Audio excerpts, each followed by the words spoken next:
우리가 들으면서 이 뉴스가 어떻게 진행되는지 또 중요도가 어떤지 우리는 알 수 있습니다.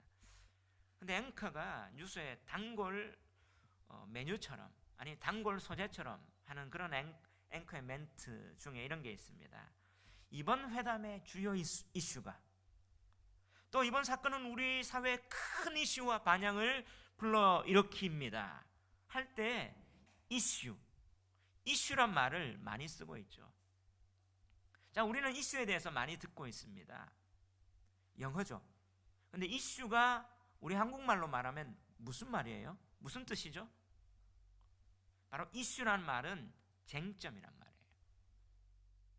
바로 이번 회담의 쟁점은 이번 사건과 사태의 이슈를 불러일으킬 쟁점이 될 그것, 이런 뜻이죠. 쟁점은 다툼의 중심이 되는 그 점을 쟁점이라고 합니다. 이런 쟁점을 가지고 실제로 싸우는 걸 뭐라고 해요? 쟁론한다, 이렇게 얘기해요.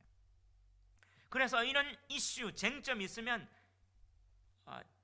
찬반 여러 가지 자기의 쟁점을 가지고 싸우는 이런 쟁론의 현장에 이쪽 저쪽 여러 가지들이 있습니다. 그래서 자기들의 관점 가지고 이렇게 쟁론하죠. 그때 뉴스에서는 이번 이슈의 정리를 해보겠습니다 하면서 쭉 정리를 하는 것들을 제가 한번 보면서, 오늘 본문이 바로 이런 2000년 전 예루살렘에서 바로 이 쟁론이 되고 이슈가 일어났어요. 43절 한번 읽어볼까요? 시작. 예수로 말미암아 무리 중에서 쟁론이 되니 그 중에는, 44절 시작, 그 중에는 그를 잡고자 하는 자들도 있으나 손을 대는 자가 없었더라. 지금 이 예루살렘 2000년 전에 큰 뉴스거리가 지금 생기고 있는 거예요. 무리 중에 뭐가 일어났다고요?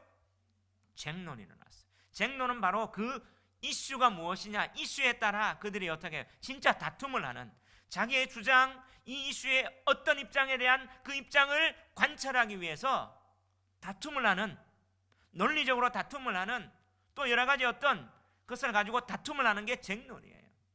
그러면 이 쟁론이 지금 예루살렘 2000년 전에 이 이스라엘의 수도였던 여기에서 많은 사람이 운집한 어떤 시기입니까?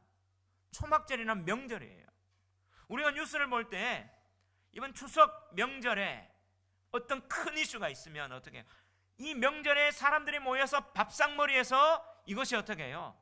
회자가 되며 이 쟁점이 부각되며 어떤 입장에 처해 있는지 막 확산되잖아요. 마찬가지로 오늘 이런 무리 중에 있던 쟁론이 언제 일어났다고요? 명절, 초막절 명절. 바로 이스라엘의 절기는요, 바로 예루살렘에 모이는 절기예요. 모여서 예배드리는, 제사드리는 절기였죠. 그래서 어떻게 각국에 흩어져 있고 디아스포라 유대인, 그리고 유대 안에 있던 사람들도 먼 곳에 있지만 이때는 다 예루살렘 성전에 와서 하나님 앞에 제사드리는 절기입니다. 모이는 절기예요. 예루살렘 성전이 붕괴가 됐습니다. 느부갓네살을 통해서. 근데 다시 한번 스룹바벨 성전이 재건되죠. 그 성전이 예수님 당시에는 헤롯 성전으로, 이 성전이에요. 왜 이 성전이냐면 이 성전에서 제사가 끊이지 않았거든요. 확장 공사를 했어요. 46년 동안 계속 지어지는. 그때 이 중간에 성전에 한번 파괴되고 그들이 바벨론의 포로가 되고 세계 각국으로 전 세계를 지배했던 바벨론, 그 정책에 따라 흩어집니다.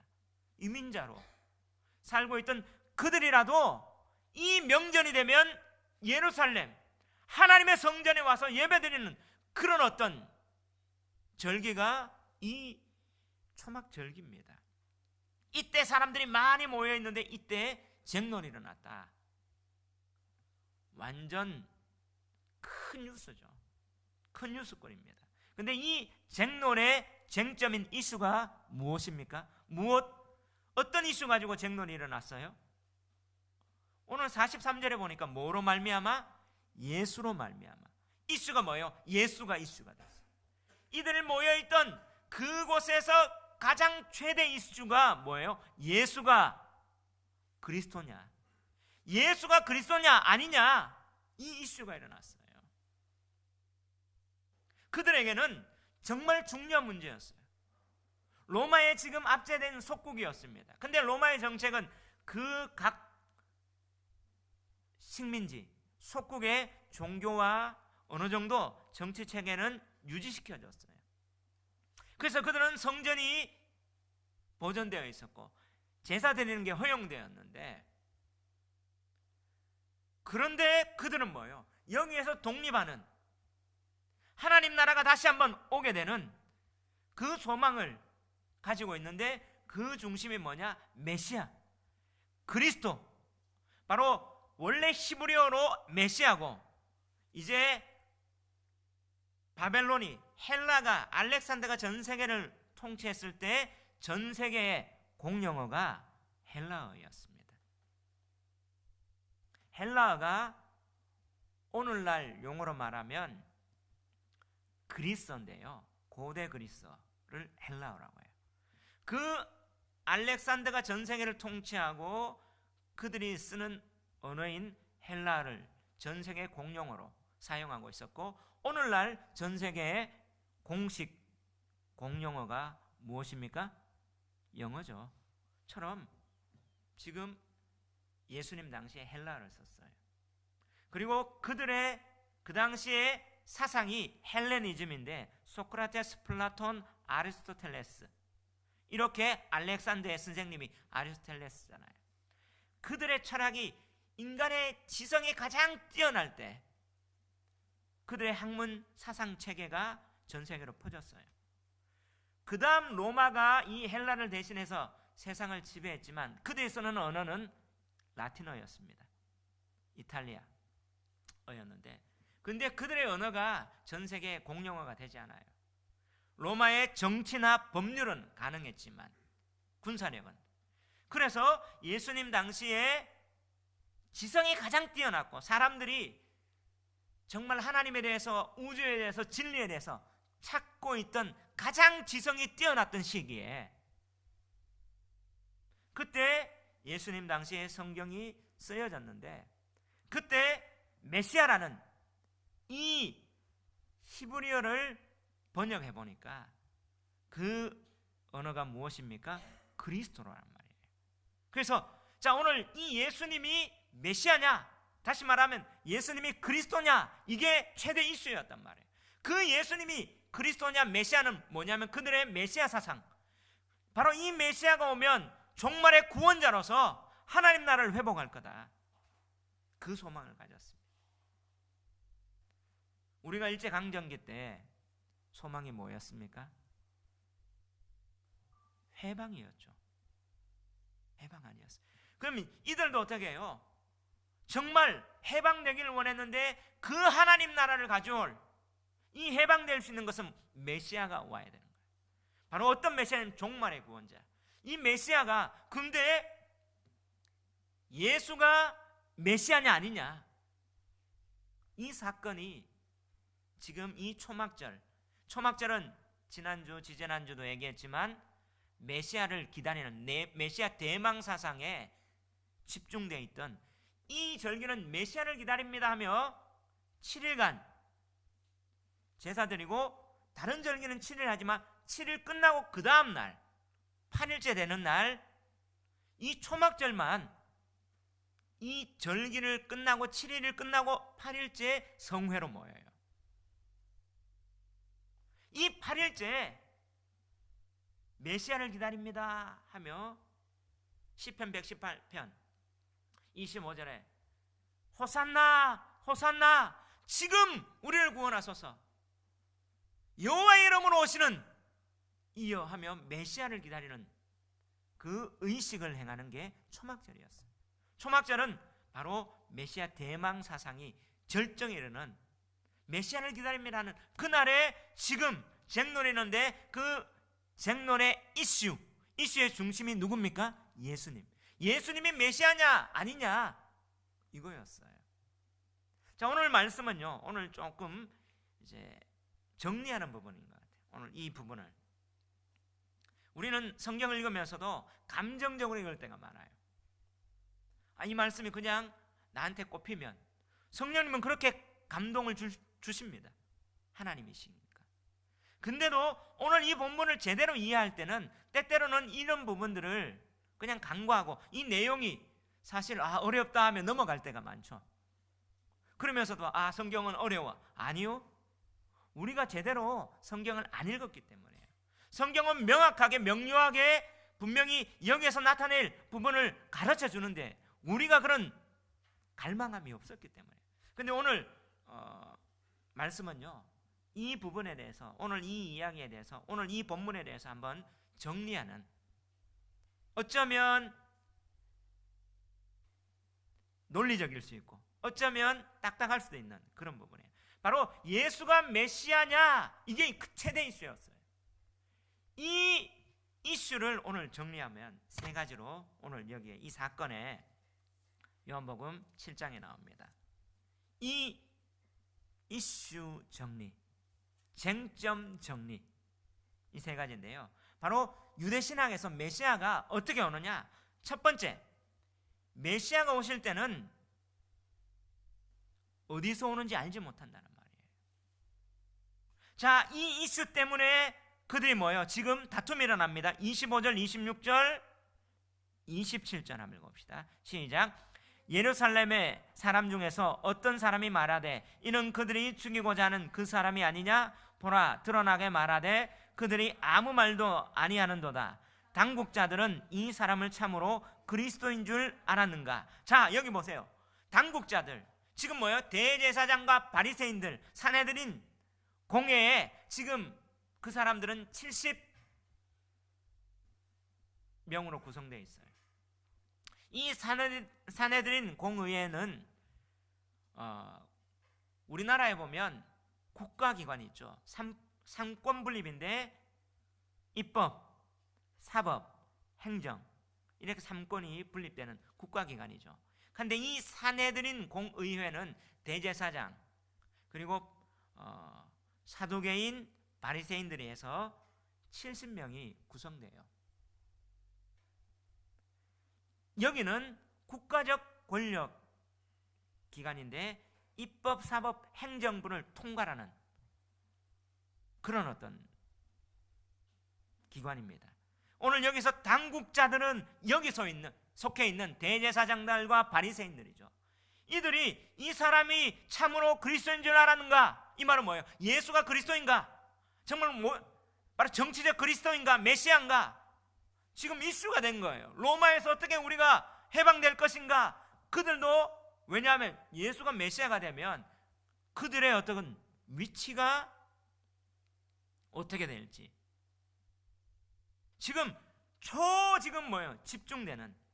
근데 유대의 랍비들의 전해 내려오는 메시아 사상이 있었어요.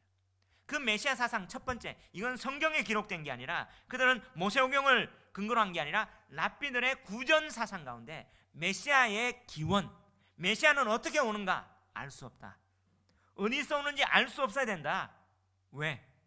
우리가 이 사람이 어디서 났는지 출신 성분을 알고 어디서 왔는지 알게 되면 메시아의 뭐예요? 신묘한 그리고 신성성이 보존되지 않잖아요. 그래서 메시아가 어디서 오는지 알지 못한다. 이 말은 뭐예요? 메시아의 기원, 이 땅이 아닌 초월적 존재로서 메시아가 어떻게 해요? 온다는 거예요. 이것들이 지금 유대의 랍비의 신앙 가운데 그들 민간 가운데 퍼져 있었어요. 자, 유대인들도요 전설을 믿었습니다. 성경 자체를 믿었는 게 아니라, 왜냐하면 우리가 요한복음 5장을 봤잖아요. 5장을 봤을 때 38년 된 병자가 어디요? 베데스다 연못 앞에서 뭘 믿었어요? 전설. 물이 동하면 제일 먼저 들어간 사람 낫는다는. 이건 신앙이 아니었어요. 이건 민간 신앙이었어요. 마찬가지로 유대의 잘못된 어떤 전설들이, 그래, 메시아가 오면 초월적 존재로 와야 될 거야. 근데 이게 성경적이진 않지만 어느 정도 합당하다는, 받아들일 만한 거였죠. 이게 첫 번째 이슈였는데, 바로 그 이슈가 27절. 그러나 우리는, 다 같이 한번 읽읍시다. 시작. 그러나 우리는 이 사람이 어디서 왔는지 아노라. 그리스도께서 오실 때에는 어디서 오시는지 아는 자가 없으리라 하는지라. 지금 뭐요? 그리스도가 오면 어디서 오는지, 다시 말하면 그리스도의 기원, 초월적 존재로 온다, 이렇게 그들이 믿는데, 여기에서 그것을 따지는 이슈가 된 거죠. 그래서 예수님이 어디서 왔는지 아냐 모르냐 할 때 예수님은 어떻게 답변해요? 28절 29절 시작. 예수께서 성전에서 가르치시며 외쳐 이르시되 너희가 나를 알고 내가 어디서 온 것도 알거니와 내가 스스로 온 것이 아니니라. 나를 보내신 이는 참되시니 너희는 그를 알지 못하나 나는 아노니 이는 내가 그에게서 났고 그가 나를 보내셨음이라 하시니. 자, 여기서 뭐예요? 이들의 첫 번째 이슈가 그리스도의 총월성, 어디서 왔는지, 기원에 대해서 봐라. 그러면 지금 예수라는 사람 어디서 왔는지 안다. 어디서 왔어요? 갈릴리에서 나사렛에서 왔지 않느냐?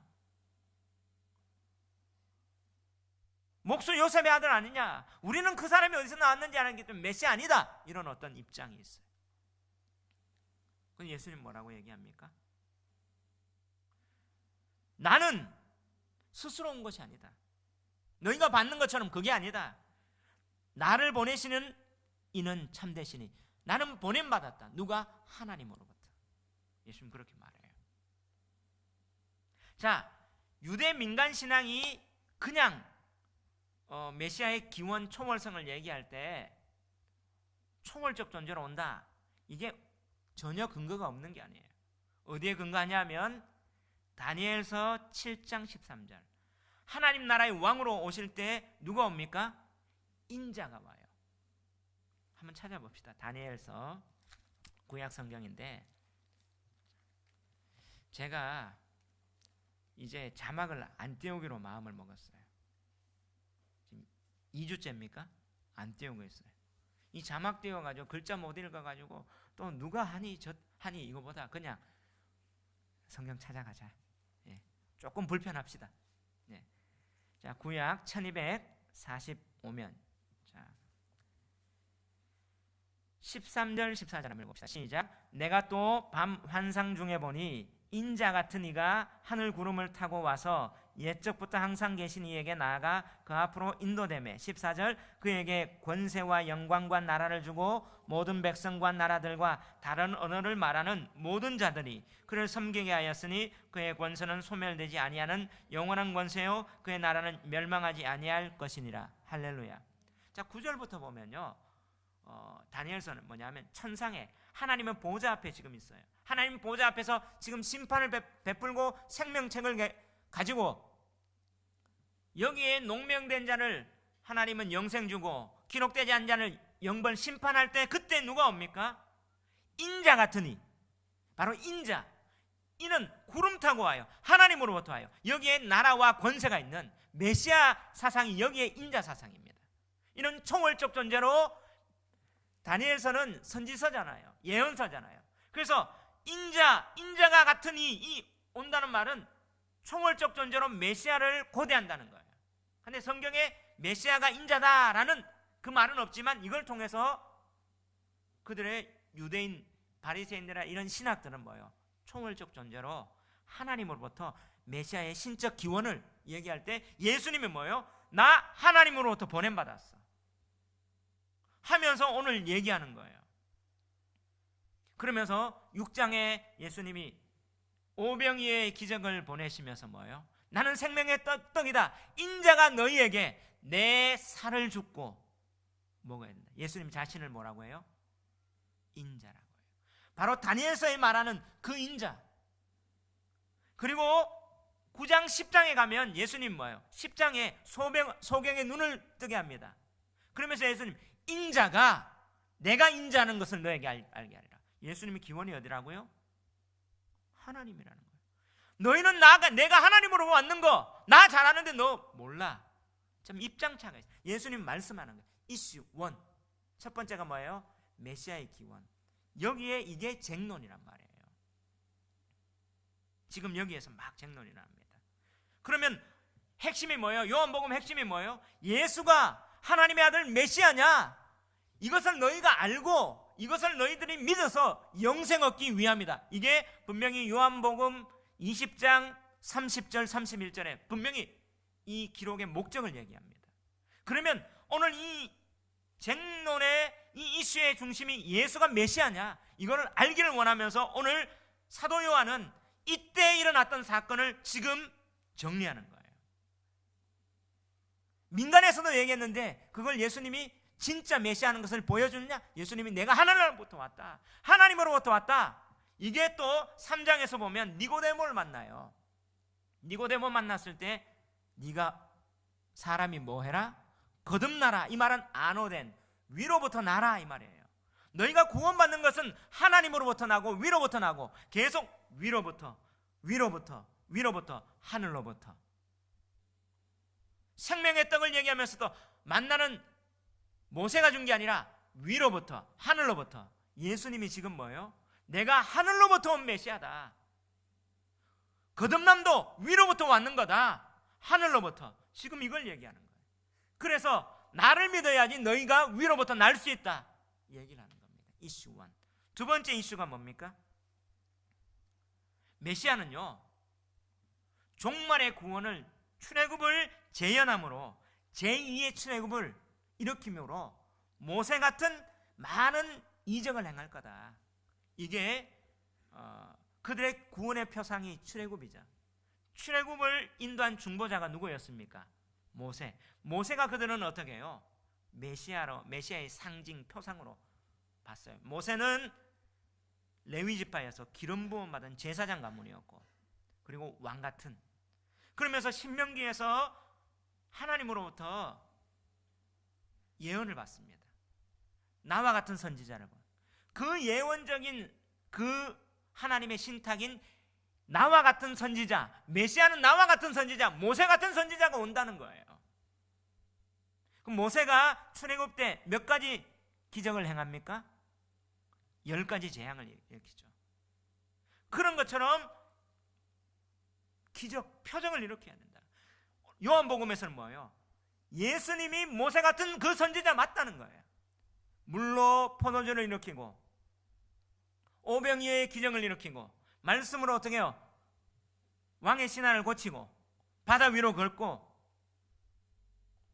오병이어의 기적, 그리고 38년 된 병자를 치유하고. 이슈 2. 정말 메시아는 제2의 모세로 그런 많은 표적과 기적을 일으키는 그와 같은 선지자인데 예수가 그런가? 이슈 두 번째예요. 자, 31절. 우리 30절 31절 계속 한번 읽어봅시다. 시작. 그들이 예수를 잡고자 하나 손을 대는 자가 없으니 이는 그의 때가 아직 이르지 아니하였음이로라. 무리 중에 많은 사람이 예수를 믿고 말하되 그리스도께서 오실지라도 그 행하실 표적이 이 사람이 행한 것보다 더 많으랴 하니. 자, 32절 시작. 예수에 대하여 무리가 수군거리는 것이 바리새인들에게 들린지라 대제사장들과 바리새인들이 그를 잡으려고 아랫사람들을 보내니. 지금 뭐예요? 사람들이 지금 막 이슈, 예수님이 모세 같은 선지자 맞냐 할 때 수군수군 된다는 말은 뭐예요? 동료가 맞다 아니다 지금 막 요동이시는 거예요. 왜냐하면 무리 중 많은 사람들이 예수님을 믿었습니다. 그리스도께서 오실지라도 메시아가 와도 그 행하실 표적이 이것보다 더 많겠느냐? 지금 예수님의 표적을 보니까 놀랍다. 그런데 지금 요한복음은 계속 얘기하는 건 뭐예요? 4장에 그 수가성 여인이 예수님 보고 바로 그 선지자입니다. 신명기 18장 15절에 그 예언이 성취됐고, 오병의 기적도 뭐예요? 바로 그 선지자다. 6장 14절 한번 읽어볼까요? 요한복음 6장 14절 앞쪽입니다. 13절 14절 한번 읽읍시다. 시작. 이에 거두니 보리떡 5개로 먹고 남은 조각이 12바구니에 찼더라. 그 사람들이 예수께서 행하신 이 표적을 보고 말하되 이는 참으로 세상에 오실 그 선지자라 하더라. 할렐루야. 지금 모세 같은 선지자. 그리고 나서 한번 보십시오. 오늘 본문으로 와서 자 40절 시작. 이 말씀을 들은 무리 중에서 어떤 사람은 이 사람이 참으로 그 선지자라 하며. 지금 뭐예요? 예수님이 두 번째 이슈. 그들의 종말의 구원은 바로 메시아로 오셨는데 출애굽을 재현할 제2의 출애굽을 완성할 구원의 완성으로 모세 같은 그런 선지자로 오실 거다. 지금 예수님이 뭐예요? 그 선지자다. 아니다. 지금 막 찬반 양론의 지금 쟁론이 일어나는 거죠. 두 번째 이슈입니다. 세 번째 이슈는 뭐냐면 자 모세가 이렇게 마지막 예언하고 여호수아가 가나안 땅에 들어갔어요. 근데 하나님 나라가 이제 이루어지면서 이제 그런 어떤 메시아적 표상이 어디로 넘어갑니까? 여호수아 그 다음에 사무엘 같은 사사가 지나가서 이제 진짜 왕국으로 생기면서 뭐로 지금 메시아가 표상이 돼요? 왕. 사울이 아니라 다윗 같은 왕. 그래서 사무엘하 7장 12절 13절 14절 보면 나단의 신탁이라고 하나님이 나단 선지자를 통해서 다윗과 언약 맺으면서 다윗 너를 통해 너 집안을 일으키고 영원한 하나님의 나라가 임할 언약을 맺으면서 다윗 같은 메시아라는 공식 칭호가 다윗을 통해서 나와요. 그럼 메시아는 누구의 자손이어야 된다? 다윗의 자손이다. 이게 세 번째 이슈예요. 메시아의 신분은 모세 같은 그런 레위 또 선지자 그리고 총월적 존재 인자 그걸 복음서 용어는 하나님 아들이에요. 근데 무엇 인간적으로 뭐가 돼야 된다? 다윗의 자손 혈통을 왕족의 계보를 이어야 된다. 이게 이슈 3이에요. 42절 자 41절 42절 한번 봅시다. 시작. 그리스도라 하며 어떤 이들은 그리스도가 어찌 갈릴리에서 나오겠느냐 성경에 이르기를 그리스도는 다윗의 씨로 또 다윗이 살던 마을 베들레헴에서 나오리라 하지 아니하였느냐 하며 지금 쟁점 자 이슈 3 뭐예요?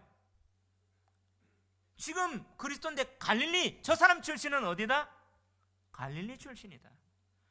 바로 그리스도는 다윗의 자손 다윗의 씨로 베들레헴에서 나와야 된다. 이 이슈에 대해서 여러분 그들은 이 이슈 때문에 예수님을 메시아로 인정합니까? 안 하는 사람들이 많아요. 그런데 성경은 뭐라고요? 예수님이 누구의 족보? 혈통적으로 다윗의 직통 족보인데 예수님 지금 어디 살아요? 갈릴리의 나사렛. 갈릴리는요 경기도라고 보면 돼요. 나사렛은 금촌 이렇게 보면 그 문산 안에 쭉 들어가는 그 시골 이게 나사렛. 나사렛 가보면 조그만해요 도시가. 지금은 나사렛이 커졌어요. 교통 작은데 마이크로소프트도 왔고 그 MS가 거기에 이 중동 지역을 총괄하는 그거 왔으니까 늘 교통체증 있는 곳이 나사렛이에요. 근데 진짜 조그만 마을이니까 사람 조금만 모여도 못 움직여. 그 정도예요. 그 당시 예수님 당시에는 나사렛은 어떻게 해요? 진짜 산골, 두메 산골이었어요. 근데 그 나사렛에 속한 지역 바운더리를 뭐라고 하냐면 갈릴리라고 해요. 근데 이게 그 예수님이 갈릴리라고 하는 게 이게 맞냐 할 때 예수님이 왜 이렇게 갈릴리 사람 돼요? 성경을 이루어요. 자, 이사야 9장 한번 찾아봅시다.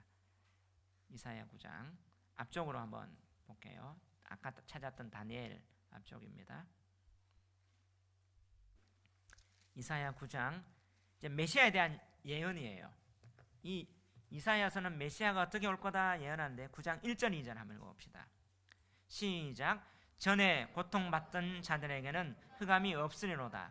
옛적에는 여호와께서 스불론 땅과 납달리 땅이 멸시를 당하게 하셨더니 후에는 해변길과 요단 저쪽 이방의 갈릴리를 영화롭게 하셨느니라.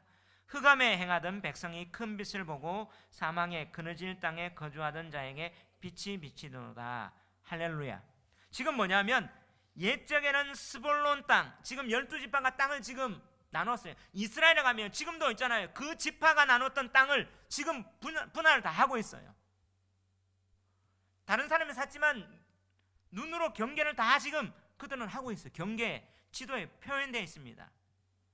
지파의 땅을. 놀라운 민족이죠. 근데 스불론과 납달리 땅이 뭐예요? 갈릴리예요. 메시아가 어디서 온다? 갈릴리에서 온다. 갈릴리에서 이방의 큰 빛을 비치는 메시아가 될 거다. 근데 그 메시아는 어떻게 된다고요? 자, 9장 6절부터 한번 봅시다. 이 메시아 예언인데 6절 7절 한번 봅시다. 시작. 이는 한 아기가 우리에게 낳고 한 아들을 우리에게 주신 바 되었는데 그의 어깨는 정사를 메었고 그의 이름은 기묘자라 모사라 전능하신 하나님이라 영존하시는 아버지라 평강의 왕이라 할 것임이라. 그 정사와 평강의 더함이 무궁하며 또 다윗의 왕자와 그의 나라에 군림하여 그 나라를 굳게 세우고 지금 이후로 영원히 정의와 공의로 그것을 보존할 것이라. 만군의 여호와 열심히 이를 이루시리라. 할렐루야. 이 메시아는 누구의 씨로 와요? 다윗의 자손으로 오지만 갈릴리에서. 그것을 이루기 위해서 예수님은 뭐예요? 베들레헴에서 났습니다. 아우구스투스 황제가 그렇게 했을 때 황제가 영을 내리잖아요. 누가복음 2장에 보면. 그때 예수님 호적하러 베들레헴에 가서 다윗의 동네, 그 다윗의 동네 떡집이라는 베이트레헴, 바로 떡집, 생명의 떡이 되기 위해서 예수님 거기에서 다윗의 씨로 바로 미가서의 예언 베들레헴에서 났고, 근데 어디서 자랍니까? 헤롯의 죽임을 피하여 애굽에 갔다가 나사렛, 왜요? 갈릴리에서 선지자가 올 것을, 그 예언을 성취하기 위해서요. 할렐루야. 그들이 이슈를 지금 얘기했던 그 이슈의 논쟁점, 핵심을 예수님이 다 이루시는 거예요. 그런데 자, 또 뭐냐면 구약의 말라기의 예언은 메시아는 어떻게 오냐면 엘리야와 엘리사가 올 거라고 해요. 엘리야. 근데 엘리야는 어디 사람입니까? 길르앗 사람, 바로 갈릴리. 예수님의 엘리야의 능력을 행한다고 지금 복음서에서는 예수님. 그래서 민간에서 이 예수님의 표적을 많이 받는 이게 이슈가 막 됐어요. 쟁론이 되니까 이제 당국자들이 뭐예요? 자기의 아래 사람, 하속이라고 되어 있죠. 그전 성경에는 밑에 근무하는 보냈습니다. 이런 상황에 마지막 날 예수님이 뭐예요? 이 이슈, 지금 예루살렘 성 안에 퍼져있던 메시아가 사상의 세계 이슈, 오해하고 쟁론에 이렇게 나누어진 이 이슈 가운데 예수님이 메시아 대망 사상하는 마지막 초막절날, 마지막 메시아 호산나, 지금 메시아로 오세요 기도하고 있는 이때 짜잔, 성전에 나타나서 선언하는 게 오늘 장면입니다.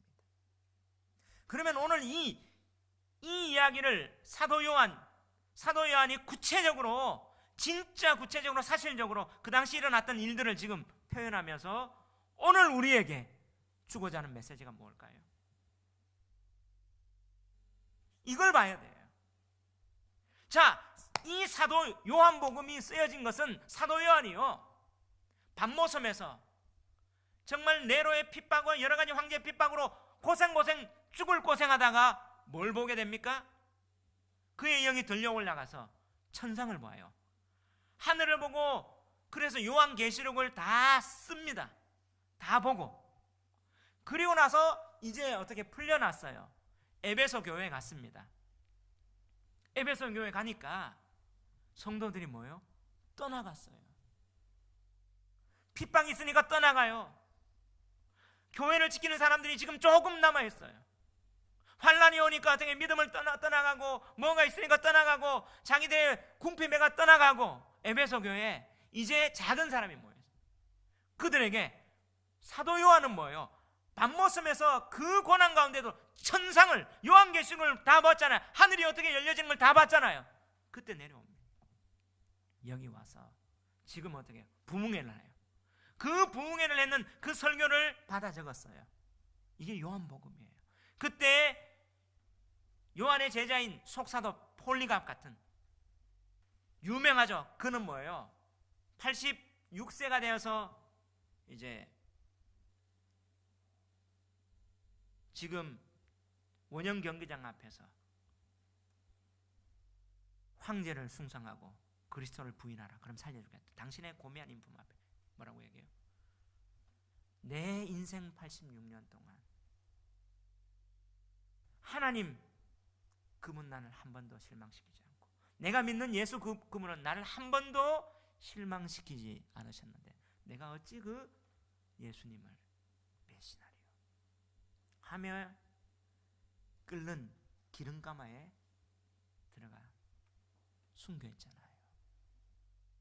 바로 이 직전에 요한이 지금 예수님이 어떠나, 지금 진짜 이 장안에서도 이런 메시아에 대한 이슈가 있어서 이렇게 갈려있다, 이걸 지금 얘기해요. 예수님이 어떤 메시아다, 바로 성경을 완벽하게 이루고 그 이슈의 핵심된 그 메시아라는 사실을 지금 선포하는 거예요. 이 요한의 지금 터키에 있던 선교사님들이 그 에베소 지역 쪽인데 이 요한에 대한 연구들이 있고 그 교회 유적들이 있으니까 그들이 연구서를 얘기하는 거예요. 이 요한복음의 배경에 대해서. 그때 흩어졌던 성도들이 다시 돌아옵니다. 교회를 떠나갔고 했던 그 사람들에게 하나님 뭐예요? 기회를 주시는 거예요. 그래서 요한복음 20장까지 딱 끝나야 되는 21장이 뭐예요? 베드로가 부인하다가 다시 한번 3번 예수님을 올 수 있는, 이거는 뭐예요? 부흥회하고 나서 다시 한번 또 하니까 이게 기록이 되어 있어요. 우리에게도 다시 한번 실패했지만 돌아올 수 있는 기회가 주어지는구나. 근데 그 돌아올 수 있는 그것을 만드는 것은 뭐냐? 메시아. 예수님이 어떤 메시아인지 정확하게 아는 거야. 이걸 전해주고 싶은 거예요. 이런 맥락 속에 오늘 본문이 주고자 하는 메시지는 2가지입니다. 첫 번째, 이런 이슈 논쟁의 핵심이 있어서 이런 메시아적 눈앞에 진리가 자기 앞에 있어도 자기 관점에 빠져있는 사람은 믿음으로 나갈 수 없다는 사실입니다. 아무리 증거가 나타나고 아무리 진리가, 메시아가 그 앞에 있어도 자기 세계에 빠져있는 사람, 자기 독단적 관점에 빠져있는 사람은 절대로 믿음으로 영생을 얻지 못하는 그것을 보여줍니다. 자, 예수님이 이렇게 지금 자기들의 쟁점 메시아 중에서 질문합니다. 할 때 예수님 뭐예요? 답변해줘요. 해도 그들은 뭐예요? 자기 세계에 빠져 있어요. 그것은 뭐예요? 자기 세계는 뭐예요? 먼저 세워진 견해, 선입견이죠. 선입견. 아, 메시아는 이럴 거야. 아무리 있어도요 안 받아들이려고 해요. 결국엔 믿음은 뭐냐? 저는 태도라고 봅니다. 그 사람들은 뭐예요? 태도가 있는 거예요. 제가 지난 주간에 부동산을 갔는데 한 분을 그냥 처음 보는 사람이 2시간 있었어요. 제가 뭐 얘기하러 왔는데 그 사람 앉아 있는데 두 사람이 앉아 있는데 그냥 아는 분이더라고. 우리 옆집에 살던. 인사하다가 제가 목사라는 사실에서부터 이제 처음 보는 사람, 6단지 산다는 그분이 여자분인데 막 얘기를 하는데요, 교회에 대해서 자기는 전도의 사명에서 전도하는 사람들이 교회에 대해서 뭐 안 좋은 얘기를 하고, 교회는 왜 그렇게 사람들을 차별해요? 헌금 많이 한 사람하고 막 얘기하고, 또 뭐냐 하면 교회가 왜 그렇게 뭐 또 안 좋아요? 이런 얘기를 계속 하는데 하나씩 제가, 저 친절한 목사님이잖아요. 목사를 이렇게 하나씩 성경적으로 찾아오니까 입이 딱 다물어졌어. 마지막에는 저보고는 내가 전도하는 사람 많이 만났는데 목사님 오세요. 여기 또 그 옆에 사람이 당신이 데리고 가야지. 제가 그 사람을 만나 뭐냐 하면 아무리 성경을 보여주고 그 사람에게 논리적으로 제가 합리적으로 이해를 다 시켜줬어요.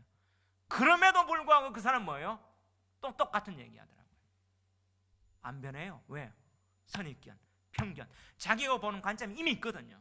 이게 안 무너지면요 절대로 안 바뀌어요. 예수님이 오더라도 이걸 무시무시한, 제가 요한 복음서를 보면서 우리 안에 있는 선입견, 이 태도가 안 바뀌면 안 되는구나. 아무리 능력 있고, 아니 하나님이 왔는데 안 바뀌는구나. 그걸 봐요. 예수님이 증명해주고 눈에 보여줘도 그들은 자기들이 원하는 기준이 있거든요. 안 바뀐다는 말이에요. 자기들이 원하는, 당국자들도 봤는데 뭐예요? 자기의 권력과 지금 위치를 유지하는 게 더 중요하거든요. 자기가 더 우선시하는 그것 때문에 안 바뀌어요. 그래서 저는 어리석었어요. 뭐가 어리석었냐? 어릴 때 소명받고 교회 안에 나처럼 구원의 확신, 또 구원에 대해서 의문 있는 사람에게 그들에게 하나님 복음 전하겠습니다. 성경을 제대로 가르치겠습니다. 그래서 저는 그래서 성경을 연구하고 질문하는 사람들 답변해 줄 만큼 제가 다 준비하고, 그래서 저는 이 사람에게 이 성경을 가르치면 변할 거야. 웬걸요? 지금까지 제가 목사 한 수 받았는 지가 18년째입니다. 신학교까지 가지 않는 하면 뭐예요? 5년 더 하면 23년이에요. 그 전에부터 했어요. 그렇게 해도 안 바뀌더라고요. 뭐냐? 자기 마음에 이것을 받아들이려고 그 선입견이 내려놓지 않는 거예요. 왜 예수님이 심령에 관한 장을 복이 있느냐 하면, 차라리 나 이거 받겠습니다. 정말 이게 중요한 거예요. 오늘 여기에서 논쟁해도 안 믿어요. 자, 예수님이 말씀해도 어떻게 오느냐 계속 그들은 반문합니다. 결국 뭐냐? 그 마음의 태도가 안 바뀌는 거예요. 그래서 요한복음 7장 핵심이 뭐냐면 17절이에요. 지난주 본문이죠. 한번 읽어봅시다. 시작. 사람이 하나님의 뜻을 행하려 하면 이 교훈이 하나님께로부터 왔는지 내가 스스로 말함인지 알리라. 사람이 무엇을 행하려 하면? 하나님의 뜻을 행하려 하면 아는 거예요. 이게 뭐냐면 지식의 문제가 아니더라고요. 내가 하나님 뜻을 행하려는 마음의 태도가 있느냐, 다시 말하면 정말 예수님을 만나기를 원하는 그 마음이 있느냐, 정말 가난한 심령으로 여기 와서 예배드리면서 하나님을 만나기를 원하느냐 할 때, 잠언 8장 44절에 나를 간절히 찾는 자가 나를 만날 것이요 나를 사랑하는 자가 나의 사랑을 입는다는 그 말씀, 갈망하는 자에게 주님이 만나주시지, 그러면 뭐예요? 진리는 알게 돼 있어요. 만나게 돼 있습니다. 그게 없는데 맞냐 안 맞냐 이런 태도 가지고 간보고 여러 가지 하는, 절대로 안 된다는 거예요. 능력이 나타나고 하나님 표적 보여줘도 안 돼요. 왜냐하면 이것을 제가 요한복음을 묵상하면서 그게 느껴졌어요. 계속 이슈의 논쟁점의 쟁론에 계속 휩싸여 있어요. 근데 진짜 제자는 누구냐? 두 번째, 진짜 제자, 예수님을 받아들이고자 하는 태도가 바뀌는 사람입니다. 태도가 예수님의 말씀을 받아들이고자 하는 사람이에요. 결국엔 뭐예요? 태도의 변화예요. 자, 37절, 38절, 39절 한번 읽읍시다. 시작. 명절 끝날 곧 큰 날에 예수께서 서서 외쳐 이르시되 누구든지 목마르거든 내게로 와서 마시라. 나를 믿는 자는 성경에 이른과 같이 그 배에서 생수의 강이 흘러나오리라 하시니 이는 그를 믿는 자들이 받을 성령을 가리켜 말씀하신 것이라. 예수께서 아직 영광을 받지 않으셨으므로 성령이 아직 그들에게 계시지 아니하시더라.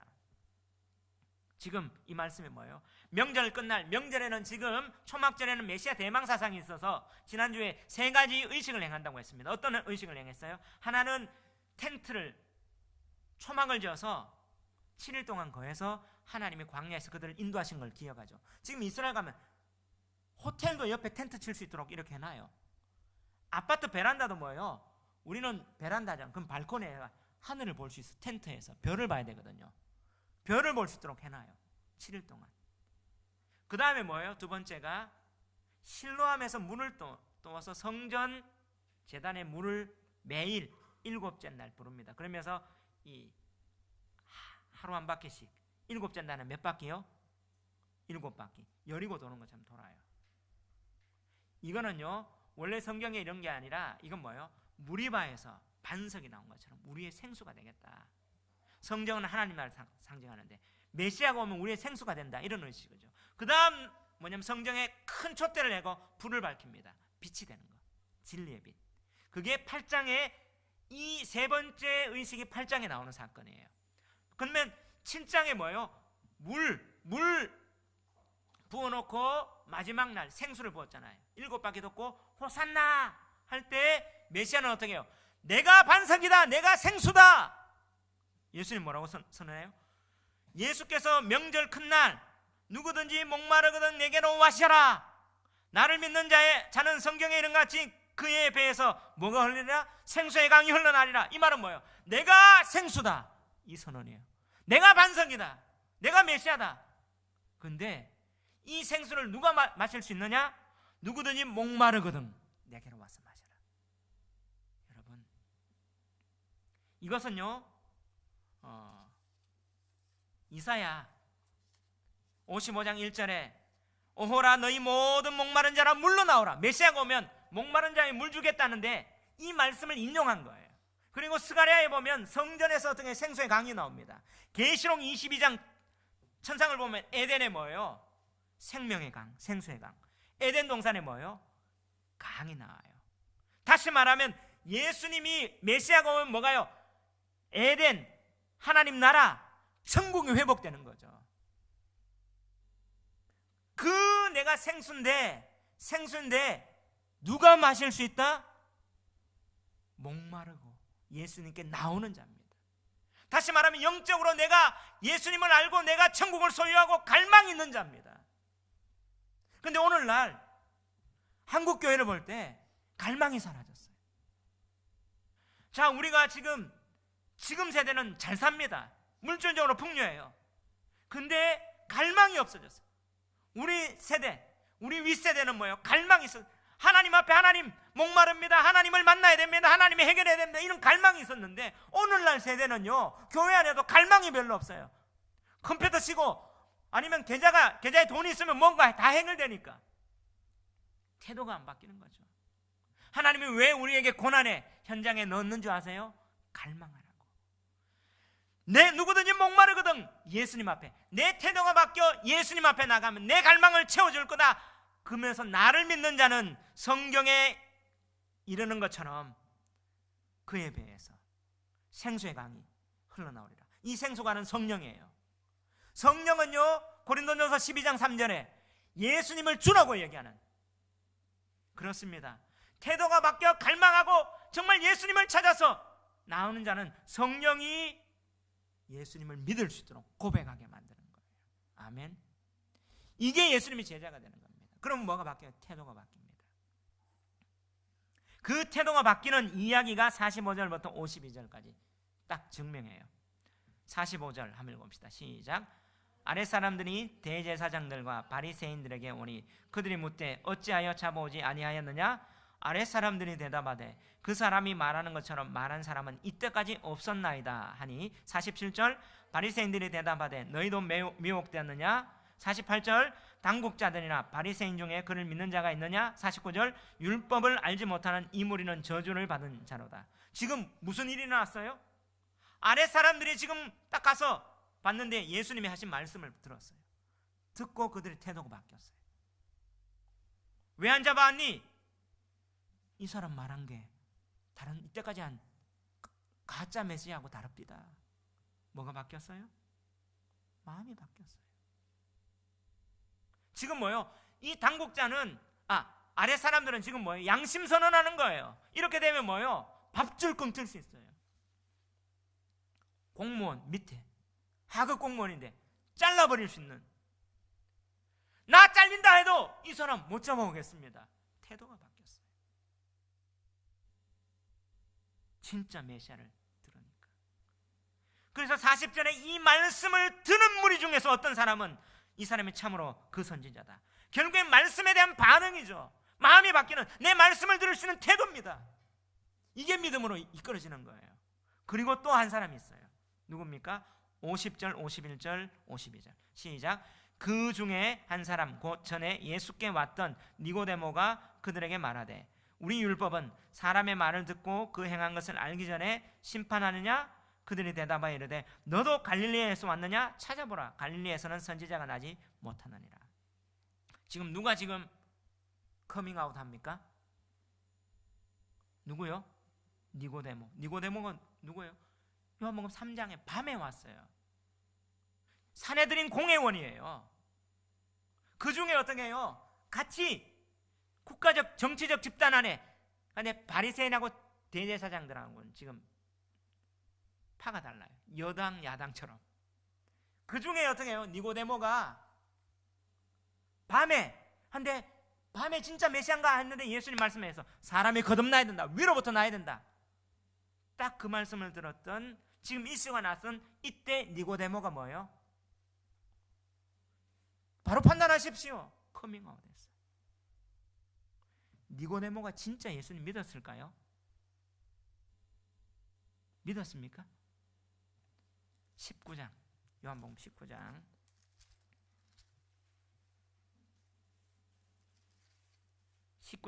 38절 39절 한번 읽어봅시다. 182장입니다. 시작. 아리마대 사람 요셉은 예수의 제자이나 유대인이 두려워 그것을 숨기더니 이 일 후에 빌라도에게 예수의 시체를 가져가기를 구하매 빌라도가 허락하는지라. 이에 가서 예수의 시체를 가져가니라. 39절. 일찍이 예수께 밤에 찾아왔던 니고데모도 모략과 침향 섞은 것을 100리트라쯤 가지고 온지라. 밤에 찾아왔던. 지금 예수님이 십자가에 죽었어요. 정치적으로 어떻게 해요? 끝났어요. 로마의 군병이 이렇게 했을 때 지금 누굽니까? 니고데모가 자기의 재산을, 물질을 들여서 예수님의 뭐예요? 시신을 준비하는. 이제는 나 예수님의 제자다. 바뀌었어요. 이렇게 변화가 되는 겁니다. 우리는요, 중요한 게 뭐예요? 내 마음의 진리에 대해서 목마르는, 오늘 이 시대에 하나님은 누구를 찾으시냐? 목마른 자, 내 영혼의 목마른 자, 진짜 천국을 갈망하는 그 영혼을 찾는 거예요. 근데 우리는 이런 영혼의 갈망이 있는가? 그래서 때때로는 하나님은 고난이라는 하나님의 백성을 깨우는 도구를 사용합니다. 그래서 C.S. 루이스는 고난은 잠자는 하나님의 백성을 깨우는 확성기다, 메가폰이다. 우리 시대 가운데 혹시 고난당한 분이 있습니까? 주님 앞에 나갈 수 있는, 내 갈증을 느끼는, 내 태도를 바꾸시는 하나님의 사인이야. 초청장이라는 사실을 들으시고, 어쩌면 내가 예배 와도 전혀 감동이 없고 갈망이 없어. 어쩌면 내 속에 있는 선입견으로 오히려 예수에 대한 것, 아니면 메시아에 대한 것, 그 외에 다른 어떤 것들이 꽉 차 있어서 아무리 하나님이 두들겨도 움직이지 않는 그런 딱딱한 마음 아닌가 살펴보십시다. 우리 한번 이 찬양하며 정말 태도가 바뀌는 그런 믿음의 사람 되기를 원하며 이 찬양하며